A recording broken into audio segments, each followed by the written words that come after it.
as you mentioned, we have, sadly seen a resurgence of anti-Semitism both in France and in the United States.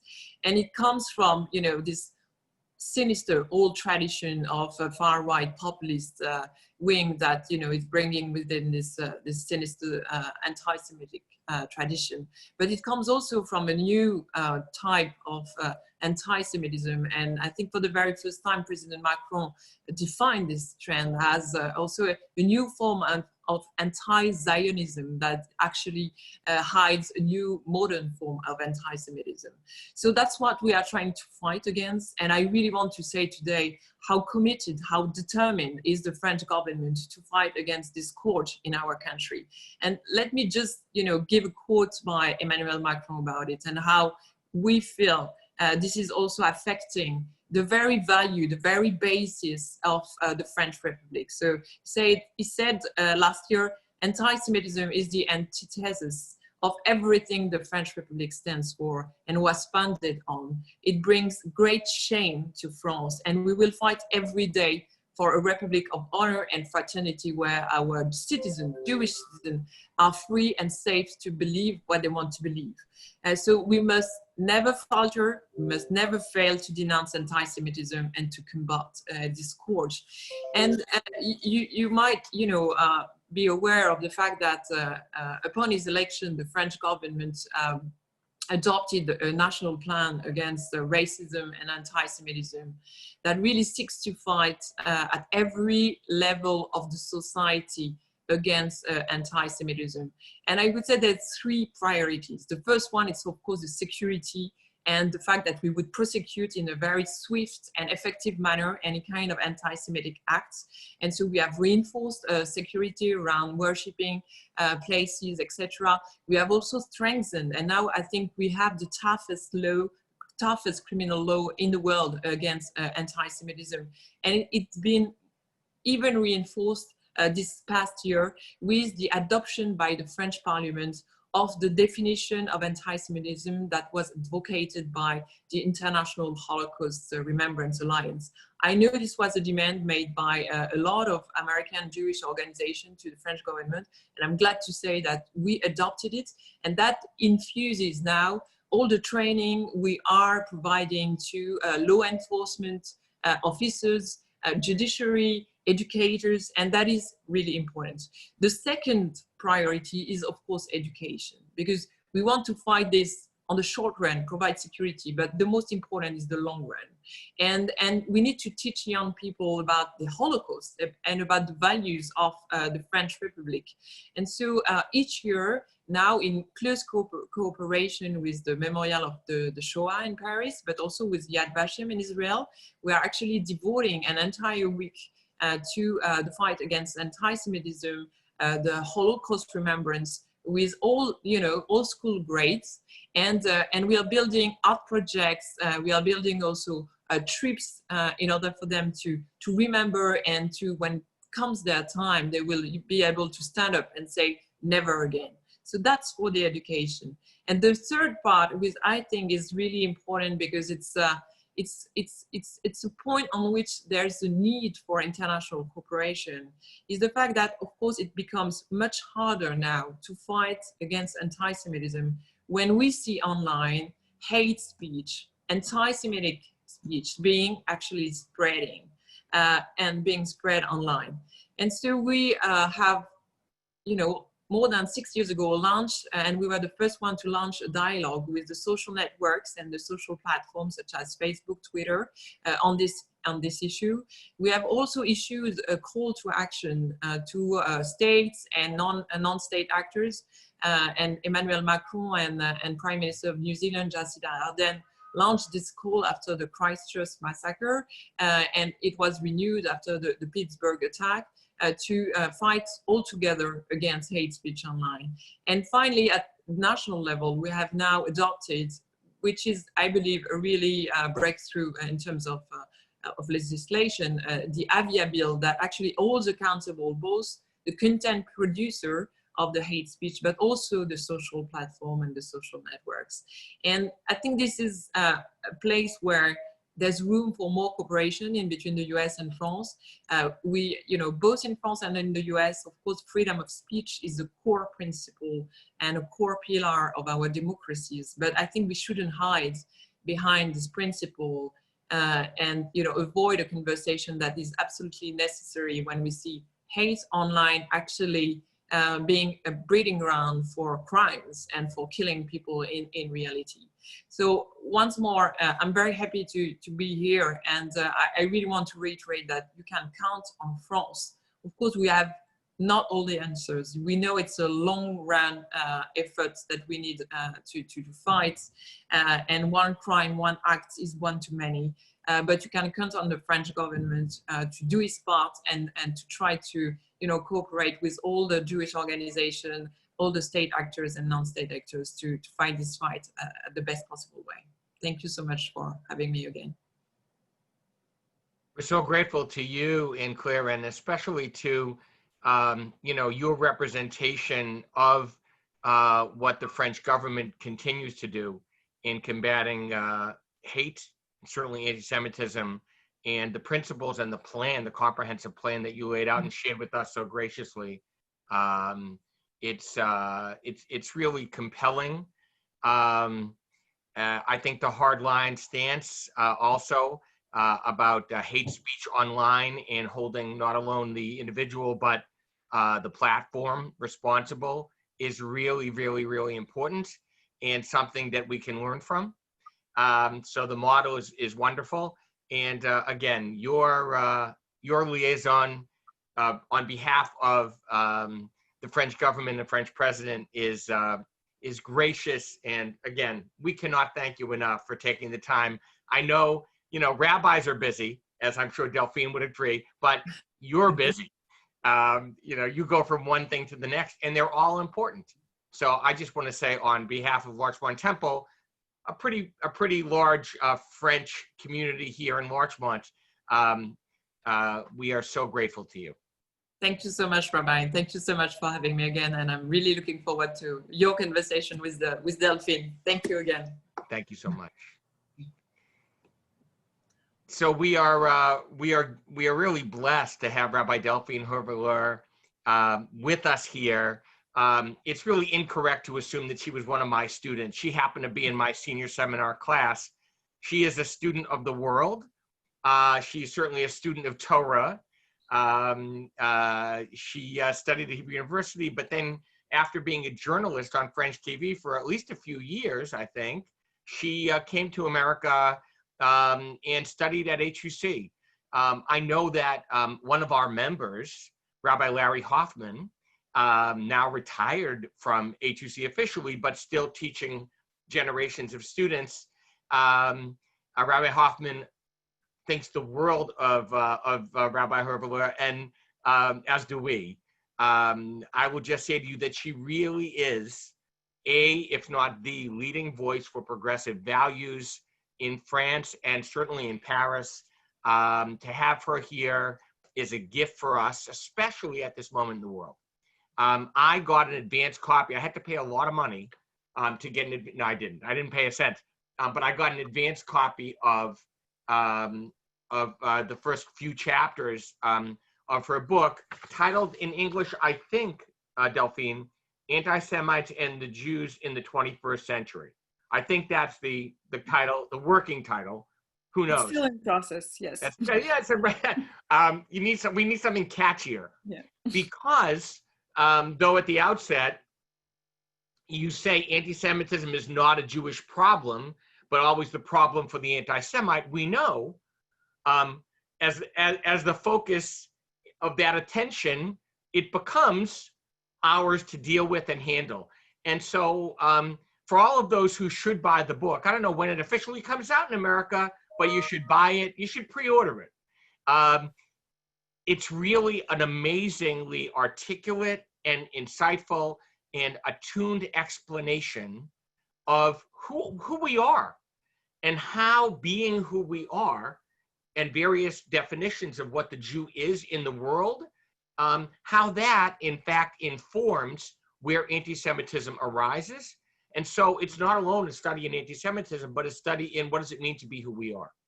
There's a brilliance to it and a real timeliness to it.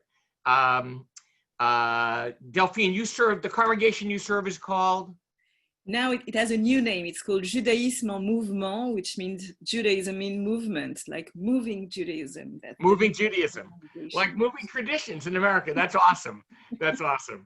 I am very excited, as Delphine knows, as a student of Professor Wiesel, his first 4 years at Boston University, my last 4 years there. I finished my master's degree with him. You know, I am just very, very excited. And really, I think to listen to you and to hear what you have to say to us, I'm sure I'll have questions. And I know that our crowd here of however many we are will have lots of questions, because that's what Jews do. And there's a lot of Jews on this call. So we ask questions. So please share with us, and then we'll respond.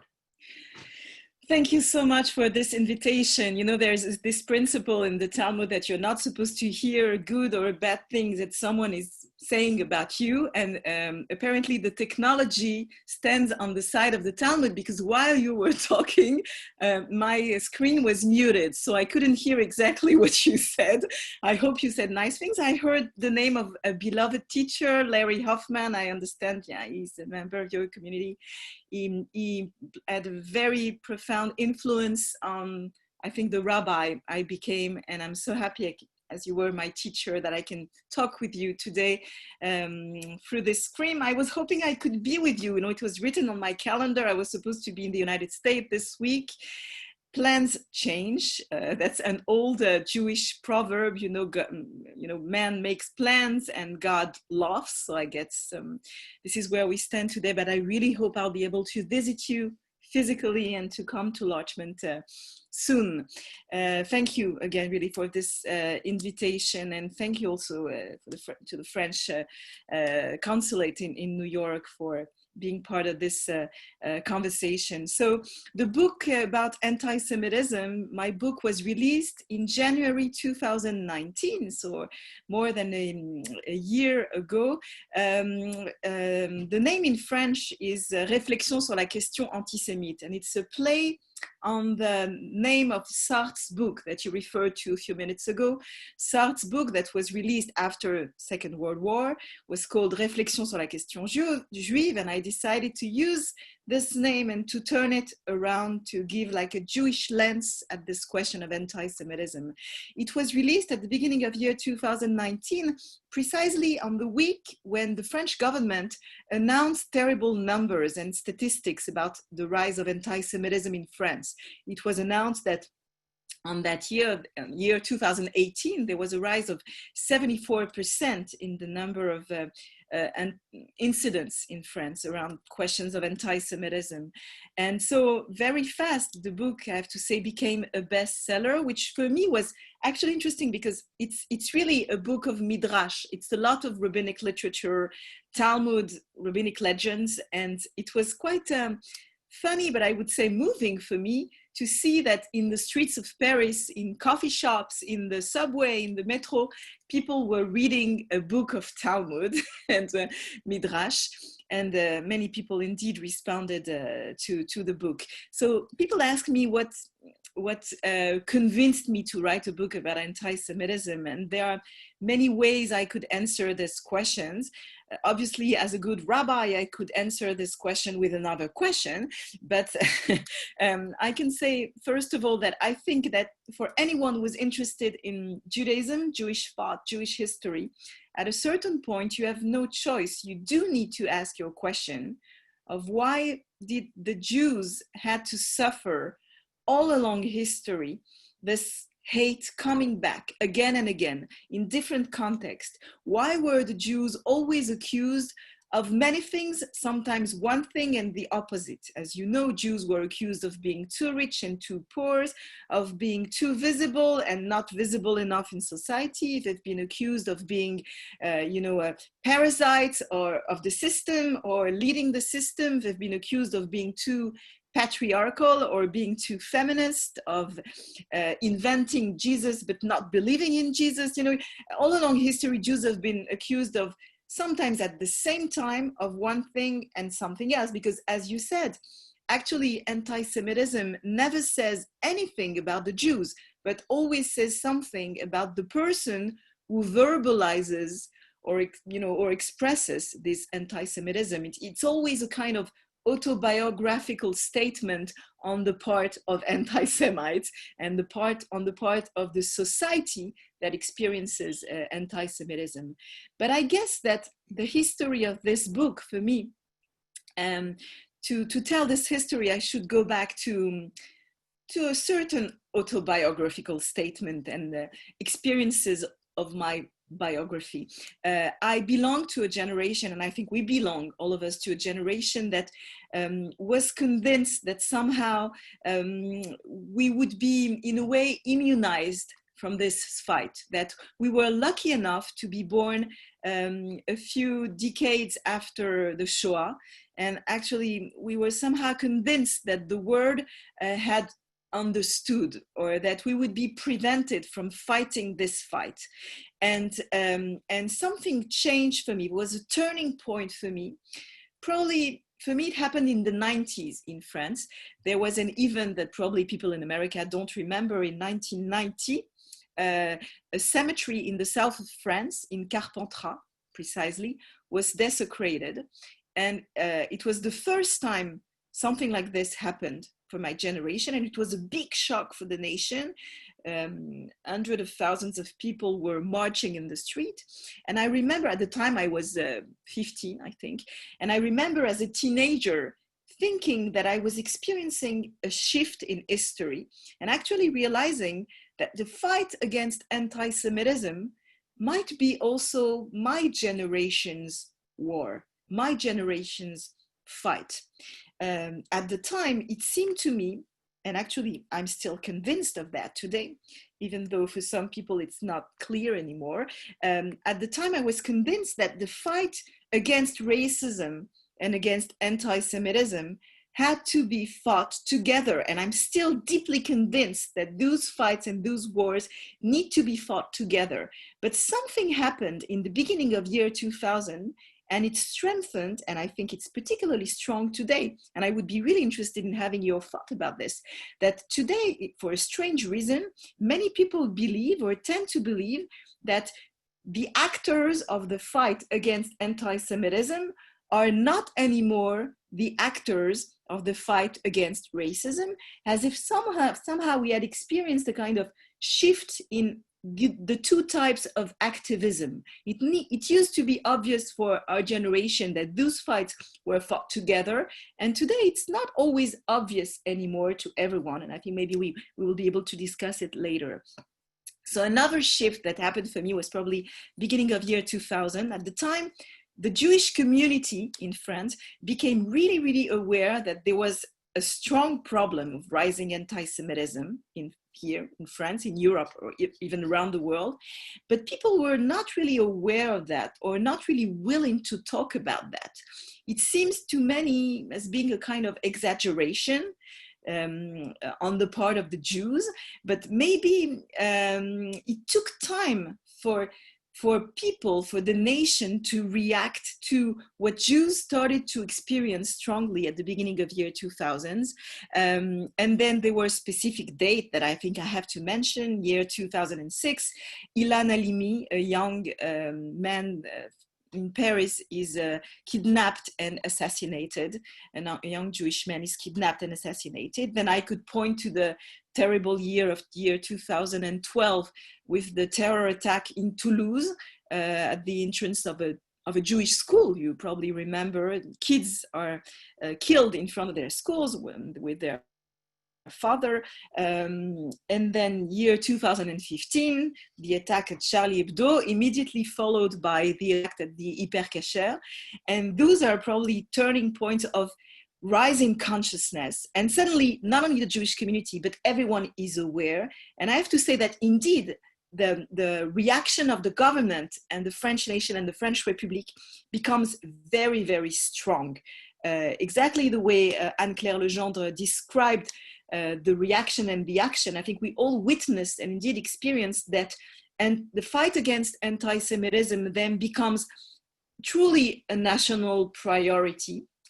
It doesn't mean immediately we can see results, but it means that it becomes a real priority for the French Republic and for the governments. And I think it's particularly important to say it today. So I decided to write this book in this context. But as you know, many books were written about anti-Semitism through an historical lens, a political, socio-economical lens, sometimes psychoanalytical lens. And I decided to use rabbinic literature and rabbinic knowledge and Jewish knowledge as my lens to look at anti-Semitism. By doing this, I'm not suggesting that the rabbis have the answer, that they understand better than others what are the solutions to fight against anti-Semitism. But what I realized by diving into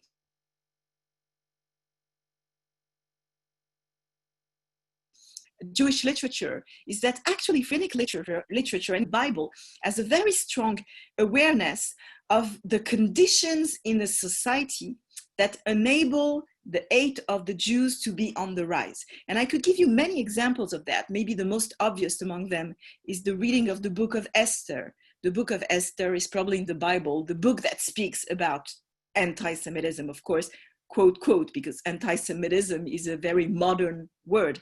But the hate of the Jews is very well described in the book of Esther through a character called Haman, that we talk a lot about this character when we celebrate Purim, which is actually interesting because the Jews are reading this book about anti-Semitism on a day that is perceived to be a kind of Jewish carnival.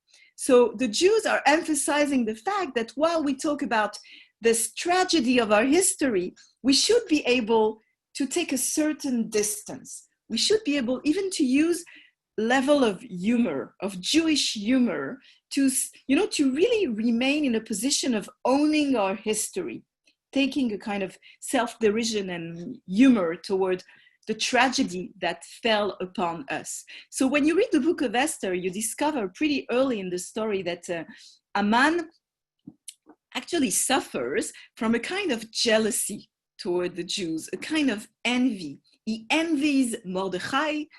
He is jealous of a type of bracha, benediction, or a power that the Jews seems to have. And at the beginning of the book, he turns to the king, Achashverosh, and he says to him, there is in this kingdom a people who's like the other people but different. They follow our rules, but they have their own laws and regulations. And actually this accusation that Haman verbalizes in the Bible is a pure anti-Semitic rhetoric that has been true all along history. Jews have always been accused of being both the same and the other. We accuse them of being different, behaving in a different manner, maybe getting married between themselves, eating different things or behaving differently. But most of the time, we hate them because they are like us, not because they are different, because maybe my neighbor is Jewish, maybe my first minister is Jewish and I'm not aware of that. This kind of visibility and invisibility of the Jews, the fact that the Jew represents both the same and the other is a very interesting thing to analyze. And the rabbis are very early aware of this element in the anti-Jewish hate that keeps coming back. And they're also aware of something that we should pay attention to because I think it's relevant for today.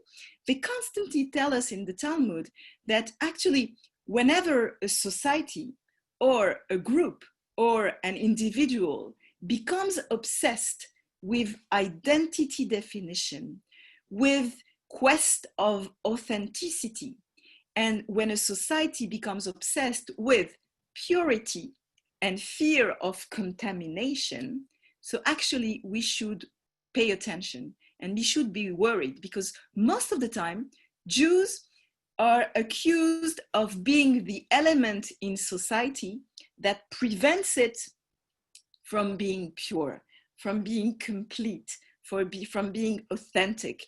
And I'm sure you know exactly what I'm talking about. Actually, Jews have always been accused all along history of being elements of contamination, polluting agents, elements of, that bring something dirty or unclear or porous into the world. And we could give, thousands of examples. In the Middle Age, Jews were accused of polluting and poisoning the wells. In Nazi Germany, they were accused of, obviously, of being polluting agents and bringing disease to society.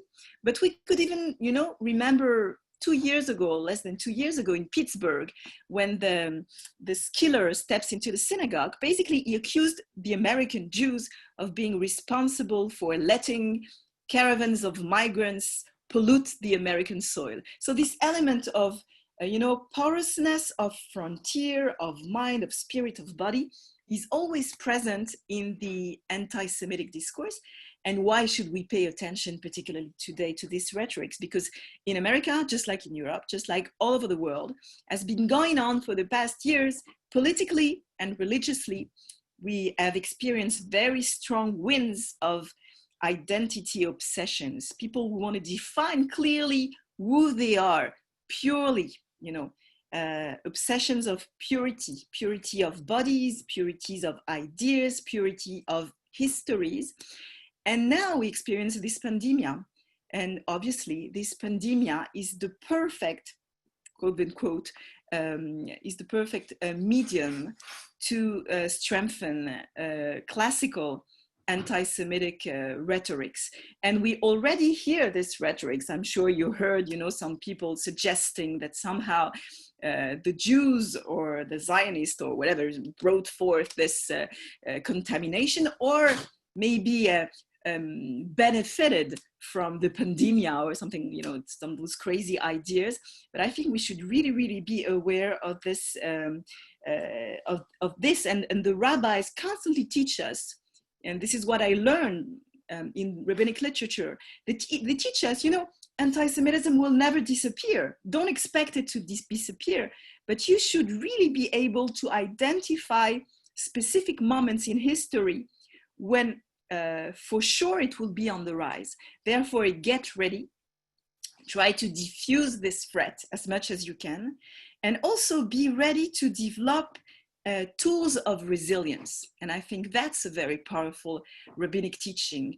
The rabbis constantly teach us about how we can still stand straight, how we can, find a way to move beyond a feeling of being victims, beyond victimhood, and really be actors in the way we look at our history, as tragical as this history might look or sound.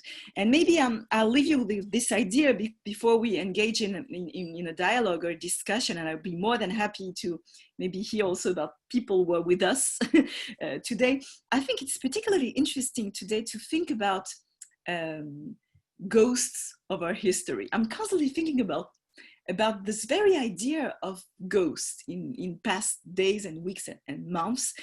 Anti-Semitism, just like racism, those are very powerful ghosts in our society. We are aware they keep coming back. They keep coming to, be mirrors of our history. And the question when they come back is always a question that we should ask ourselves. How are we able to face those elements that keep haunting our life? We know they will always come back under a form or another, but we should be able to really be willing to face responsibly those ghosts and presence haunting our cultural and social worlds. So this is something I think we should be paying attention to. In Hebrew, the word ghost is a pretty interesting one. In Hebrew, a ghost is called ruach rephaim, and literally it means ruach is a spirit, but rephaim has a double meaning. It comes from the root rafeh or rofeh in Hebrew, which means to cure.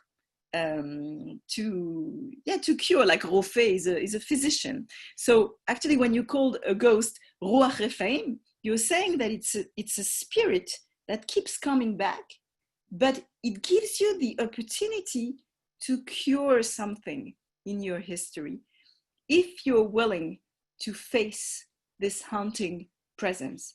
And I do believe that the rabbis are giving us specific keys to face this reality. And those keys are not keys for Jews only.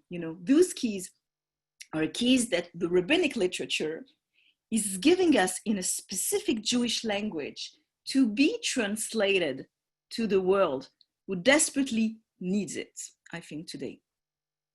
I would maybe stop here, maybe, and maybe we can engage in Delphine, so wonderfully said. And again, the reason your book is so compelling, and I think even now, I didn't realize when it first came out in France, but again, the ghosts and the ghost of anti-Semitism continues to either haunt us or provide us that opportunity to heal those fractures in history. Can I ask you one question that sort of is about this, but really broader than this? I so loved your exploration of how Jewish self-understanding, especially as reflected in rabbinic texts, as you mentioned, gives us maybe a key to understanding where this, irrational hate could come from. And one thing you say, and you point out, I think so wisely and smartly, is that Judaism is the product of a fracture, the residue of a collapse. It stands above an abyss that does not seek to be filled in. It transforms what could have been destroyed into a regenerative force. We think of Yavne. We think of, Yochanan ben Zakkai. We think of looking at the destruction of everything we knew and had. And of course, it's only after the destruction of the Second Temple in around 70 of the Common Era that Judaism, as we know it, rabbinic Judaism, totally takes hold. And it becomes a religion of dispersion. And yet in dispersion, there is intimate and immediate connection. So what is it about, because I think it's just a very astute, what is it for you about that fracture that makes us the target of hate? What would it be? Well, you're touching precisely the core of the book. Jews are obsessed with this fracture, with brokenness, and we keep repeating the narrative through words or through acts or through rituals of brokenness. When we marry people, the very act of starting a new house in Israel, we break a glass. When we build a house, we make sure we leave a broken piece or something that is not paint or like a missing part of the house, because we want to make sure we live in a kind of broken, incomplete state in a way. We, of course, remember the destruction of the temple in Jerusalem. When we start the Seder, we break a matzah. Entering the Brit suggests a cutting. So we always somehow, we are very strongly aware that our identity relies not upon something stable, but, as paradoxical as it sounds, upon something missing. That actually it's part of the growing up process to be able to deal with something incomplete in your life, with mourning processes, with the missing part, with the disappointments, with the lacking element of yourself. And it's very, very present in Judaism. I would even say it's the core of our reflection. And you know what? I think it's also the key element of its persistence. Very often people ask, how is it that Jews are still around when so many civilizations they encountered disappeared? The ancient Greek or Persia or Roman Empire disappear, but the Jews are still around. And I think one key of understanding is this missing part, because Judaism is built upon this fragility. So it creates a state of, I'm not sure those words exist in English, so I apologize in advance, the kind of movability, it's like it creates a kind of plasticity that enables Judaism to constantly redefine itself, because it's built on moving sand, you know. So therefore, it enables movement, it enables change, it enables a subtle equilibrium, a balance between what remain and what change, between conservation and change.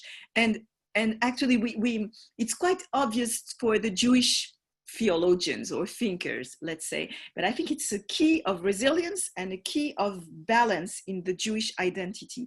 And no wonder it creates a problem for anti-Semites, because I strongly believe that anti-Semitism is a pathology of people who are obsessed with completedness.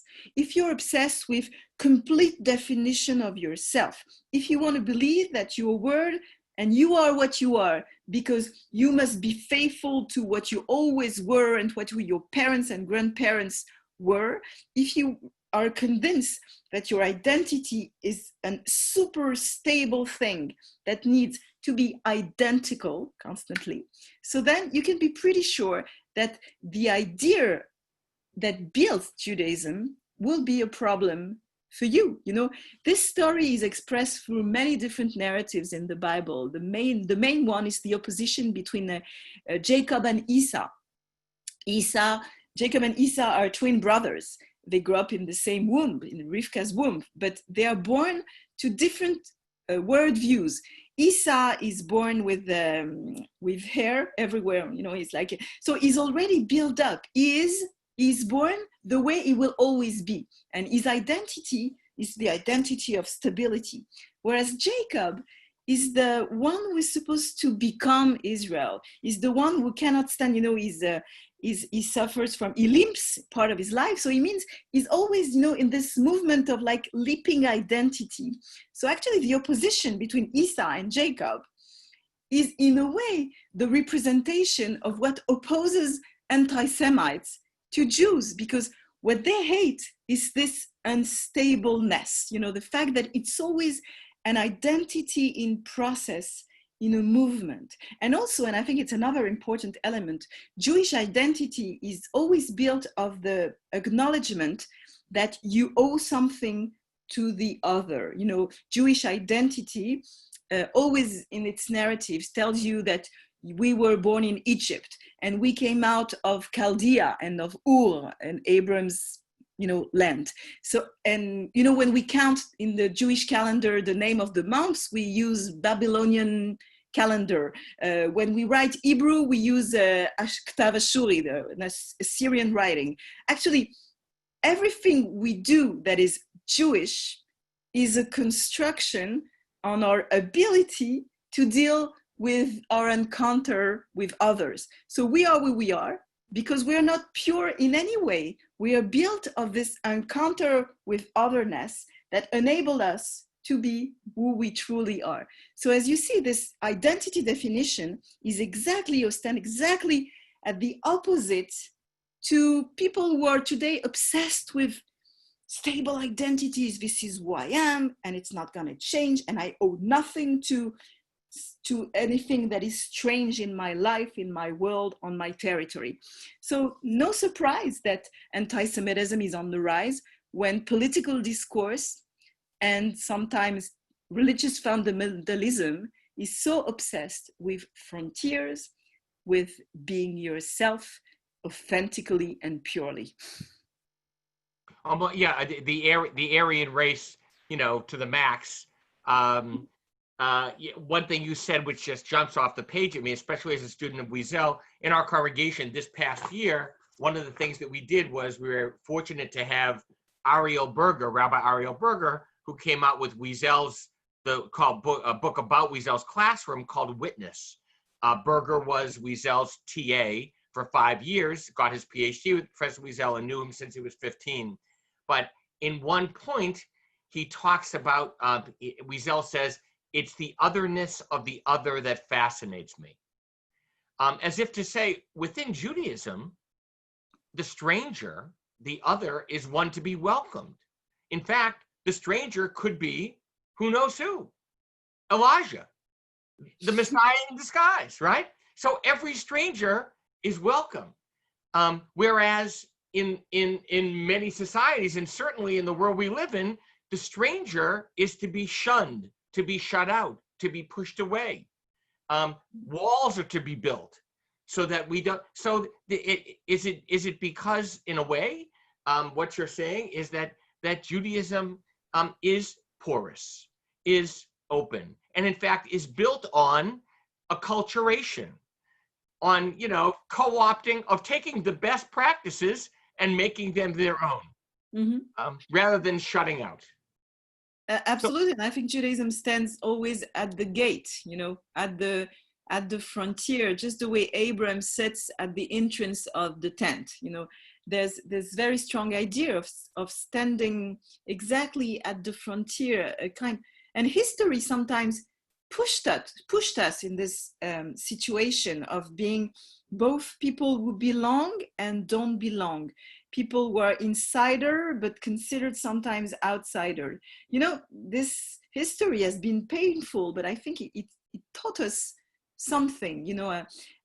When I think of the history of my family here in France, on my father's side, they are very old French Jews. I mean, they've been around from before the French Revolution. They're from a region in the east of France called Alsace-Lorraine. It used to be Germany, it became France. There were many wars on this subject, but my family has always considered itself French, very, very attached to the French Republic, but also with the knowledge of, that fragility of their condition. Like they always experienced a deep love story with the French Republic and the French laïcité and secularism.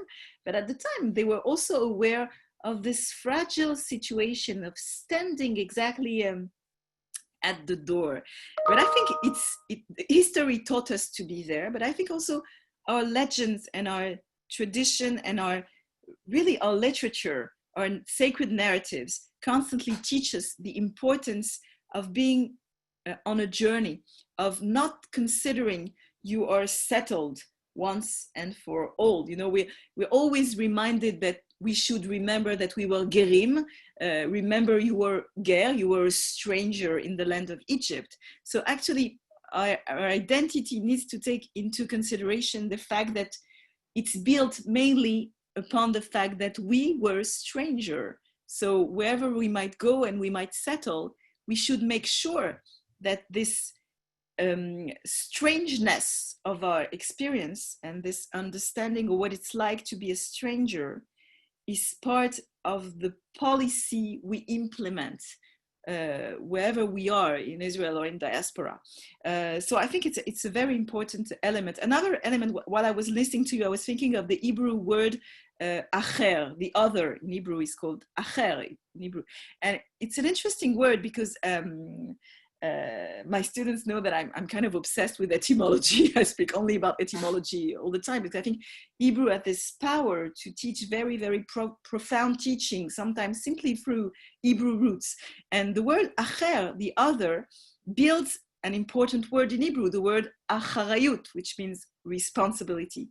Acharayut in Hebrew is literally the ability to be the other or to see the other, acharayut.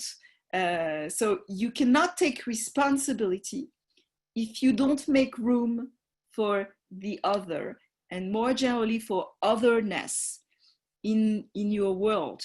And sometimes to do that precisely, and actually not sometimes, I mean constantly to do that, you need to be aware that this otherness is not outside you, but it's what builds you and what you owe to. You are what you are because there is something of this strangeness and otherness inside you.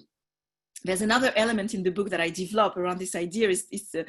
Probably we don't have time to talk about it now, but it's the link between misogyny and anti-Semitism. All along history, it has been true that actually what Jews have been accused of is exactly what women have been accused of.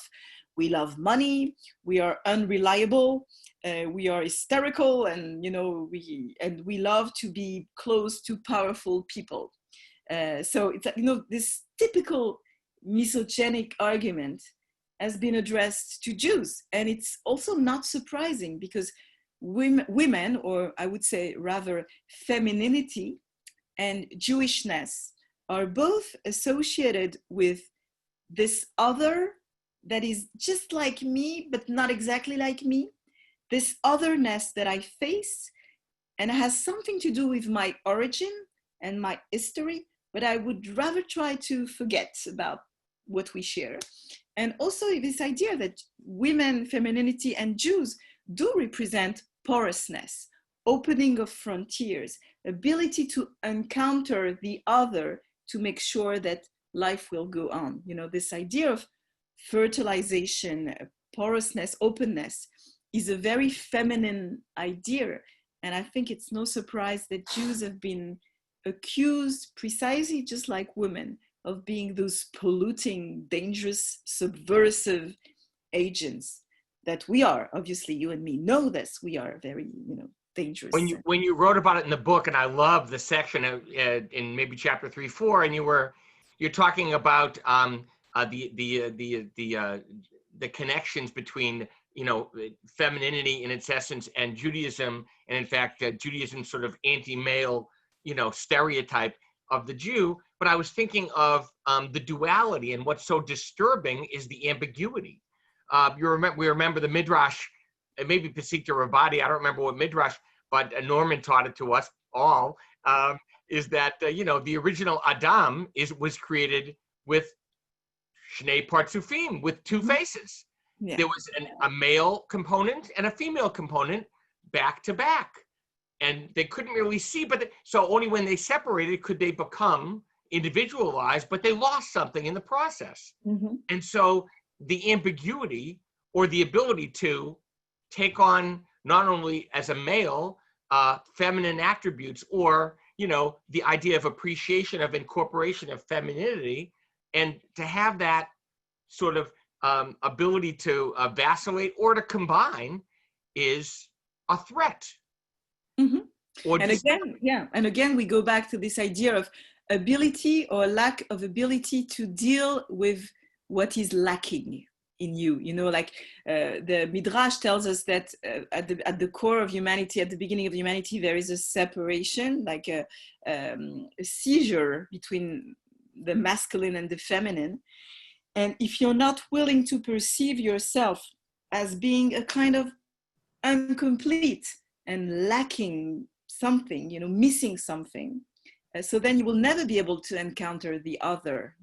Everything starts with the recognition that you're built on and you exist because of an original brokenness, something like something that has been cut, like an original cut, an original missing part, a mourning process that if you refuse to live with it, so I guess, it becomes a ghost. It keeps coming back in a painful way.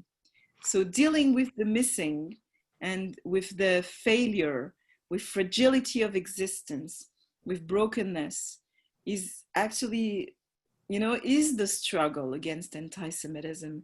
And it will keep coming back. But I hope we can somehow grow together and fight together and raise this awareness to be stronger in the upcoming wars and fights. And if the place of the Jew is tikkun olam, of course, what do we recognize in that? We recognize the brokenness of the world and the brokenness of ourselves. And if anti-Semitism and its projection is the inability to see the brokenness or to accept that brokenness and to distance from it, it's antithetical to our very purpose in the world. Mm-hmm. You mentioned the tools, but some of the rabbinic. My last question before maybe we'll open it up in a minute or two, and maybe some people will have questions. I'm sure they will, more than you can answer. May I interrupt for a minute? Yeah, sure, Rabbi Sirkman, there is a question in your chat. There's a question in my chat. Who knew? Let me see. Chat. No, I don't want to do that. I want to see the questions. Let me see. Wait, I'm going to go down all the way to here. Thank you, Jane, for letting me know. Let's see if I can find this question. No, I can't get there. Wait one sec. Oh, it could be way down here. Let's see. I'm not seeing my questions. I can read it. Yeah, go ahead, read it. We may answer, maybe Delphine will answer, maybe not. Let's see. So it is a question from, from Leah Pizar. Leah Pizar. So happy to read from Leah Pizar.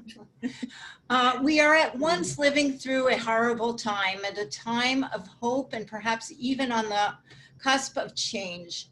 My father, despite all he endured in Auschwitz, instilled in me the belief that there is no such thing as hereditary, I'm sorry, I can't pronounce this correctly, enemies. When you look at the virus of hate that is seeping from COVID, but also the people of all colors, races, and creed taking the streets to peacefully demand change, do you not see some hope?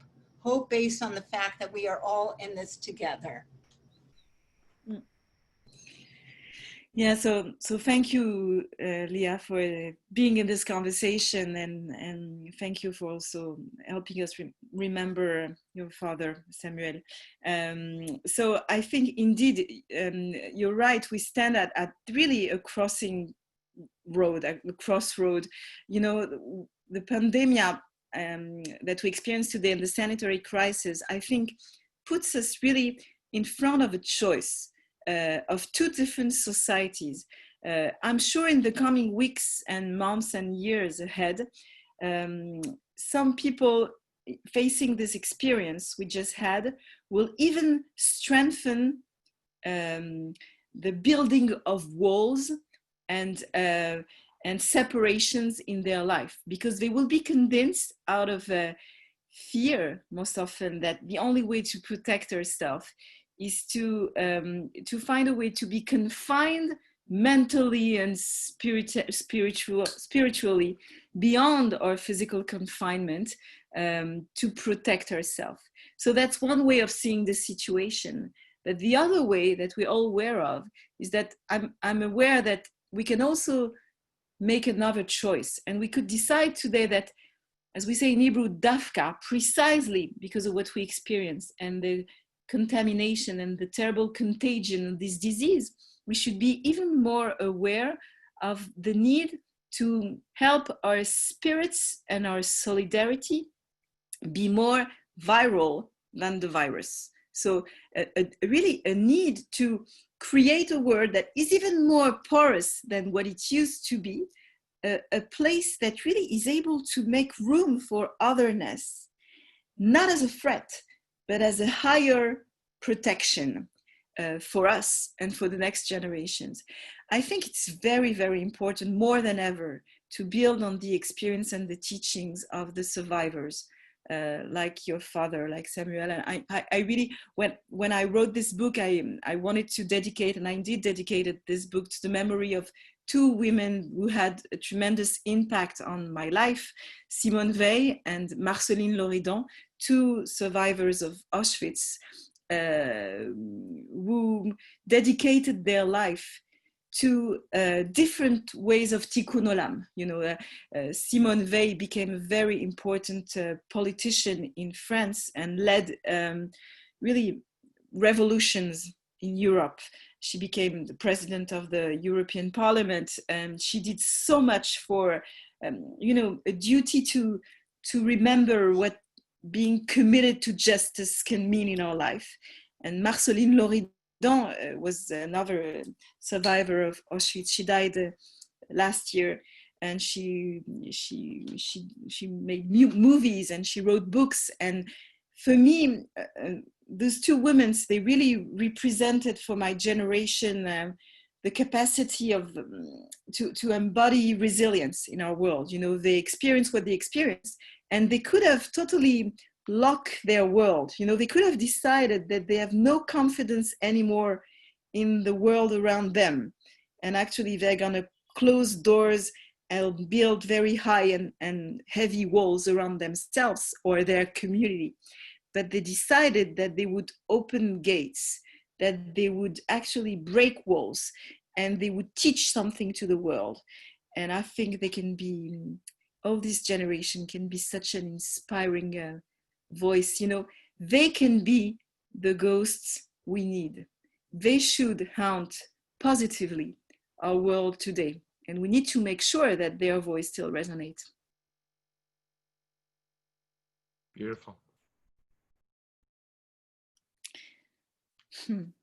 I always have other questions. Hey, Jane. Yeah, there's another question, and I think we should honor everyone's time. It's already 2:30, and maybe just address one other question. This is a question from Stanley Brandis. Do you think that European anti-Semitism grows from the fact that Jews, unlike other ethnical and religious communities, has no particular European territory to call their own? Well, you know, as I said at the beginning, I think that unfortunately, anti-Semitism doesn't need an explanation or another to hate the Jews. You know, today I'm sure you hear, just like me, people would tell you, I'm not anti-Semites because I love Jews when they are like this or like that. You know, some people tell you, I'm not an anti-Semite because I particularly love Zionists. You know, I don't like Jews when they are like, you know, among us. Or some people will tell you, I'm not an anti-Semite. I love Jews when they belong to the left camp, to the progressive camp, but I can't stand Zionists. You know, all these rhetorics is good old anti-Semitism, you know, but it takes, you know, like it tries to kosherize itself by suggesting that, you know, that it has something to do with the way Jews behave, that my hate of the Jews has to do with what they do, you know. And we know it's a lie, you know, that Jews have been hated for having a nation and a sovereignty, and they've been hated for not having a sovereignty. They've been hated for belonging and not belonging, for behaving differently or behaving like me, for being visible or being invisible, just like I said at the beginning. So I think actually we're living an interesting moment, because the existence of Israel has an impact on the anti-Semitic discourse. You know, suddenly, you know, for example, I was saying that all along history, Jews have been identified with femininity, and therefore a specific misogynic rhetoric has been addressed against them. Today, with the creation of Israel, we experience a change, because very often, on the contrary, Jews as Israelis are accused of being too virile, you know, too military. Suddenly they represent a kind of domination and of the virility. And there is, on the contrary, an accusation that whoever might be a true feminist cannot be a Zionist or something like this, you know, I'm sure. And it's particularly strong, I think, in America, this rhetoric today. So I think we should pay attention to all those words, because very often they're simply trying to kosherize a good old hate under like new clothes, you know. It suddenly it wears new clothes, and we should be vigilant. It doesn't mean, you know, we cannot criticize or get criticized, but it means we need to be vigilant when sometimes it hides another agenda. So there were so many more questions that we would have to ask, but we've taken up a perfectly good hour of your day. Rabbi Delphine Horvilleur is just, I think really spiritually compelling in her book. That's not going to look like this. It's going to be a book. I have no idea when it's going to be released in America. We're still looking in America for a publisher. So. Oh, well, I hope it's soon, because you, again, in exploring the question of anti-Semitism and from whence it derives, you work through such wonderful rabbinic literature in such creatively new ways. My teacher, Professor Wiesel, once said in class, Jews exist between the pendulum swing of Purim and Pesach. So that was his metaphor for Jewish survival and understanding. And it was brilliant. I didn't know what it meant at the moment, but I figured it out. You're saying almost in a similar way, a similar thing, but in your own unique way. And you're using such new insight into Talmudic tale and other rabbinic sources that I haven't thought about in this way. So you are, I think, giving a unique take, and you're reminding us that quote on top of Yad Vashem, I think attributed to the Baal Shem Tov, forgetfulness leads to exile, remembering leads to redemption. So we have to remember, anti-Semitism isn't going away. How we understand it in terms of who we are and how we combat it in our own brokenness can help us, and I think help many more than just the Jews. Rabbi Delphine, we are so grateful to you. Thank you so much for this invitation. And I look forward to visiting you very soon, I hope, in the States. Whenever you are available and we're allowed, you have a standing invitation in Larchmont, and we have such a good French patisserie up the street. I guarantee you'll love it. You'll love it. Thank you so much. Goodbye, folks. everybody. Thanks so much for joining us. Be well, and to you, Laila Tov. Au revoir. Goodbye. Bye-bye. Shalom.